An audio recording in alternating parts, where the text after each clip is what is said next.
Vi färra att omkoppla havspänningen. För fjärna linjerna som kommer från Javan och Oman. Och det så för jag bara nu har vi sett aggregat upp för att bönten inte ska missa ström igen vi gör arbete. Det är faktiskt det vi har gjort helt vad här. Hur är det viktigt att koppla om? Det är så att han kan ha sitt körande, sitt maskineri körande med vi gör arbete. Vi får köra arbete vi säger så det är faktiskt vi måste göra.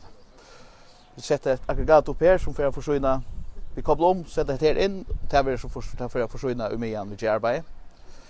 Och tar vi så lite ner så sätter vi det in efter hinner från och tar det här ut efter.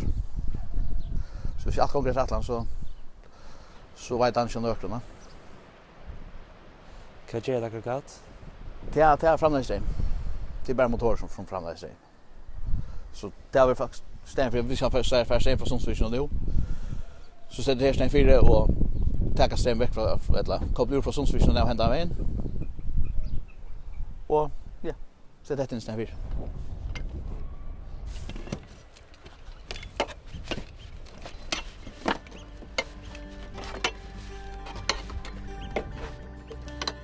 Han får upp här så får han att för normalt av fastfyllsna så att ta vi vidare lite vi arbetar och allt för sätt samman åter att strömmen kan lyckas man gör det. Alltså att fastnar är det så det ska byta om på det. Och hvis man byter om så för allt med ska man väg. Pelan skulle ju tror man arbetar mot att få Atlant havspänningen i gör. Och så vill bara arbeta framåt i att få tisha ner. Och ja, så ska man ha tryckt där utgärna vi är så klassiska grejer. Selarkläder och kjolm och annat. En vanlig tjänst där kan vara öljimiskor. Du kan allt annat på kvar landet man är och kvar uppgaven är hållt vi här.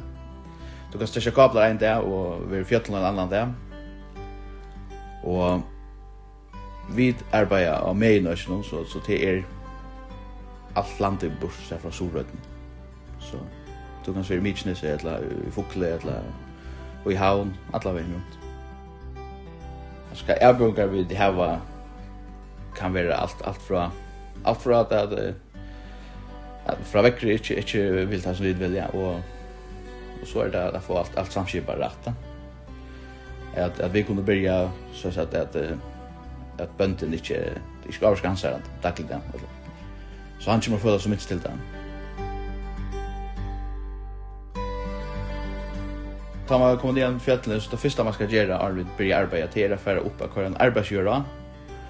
Och det är för att visst nog skulle hänt att en eller runt blev kopplad in så bryter jag varna så kommer göra fel då. Varna kommer till stäjas vid arbete.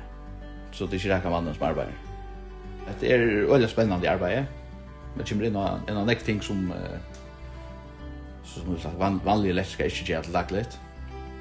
Och kommer nek runt imiska uppgifter.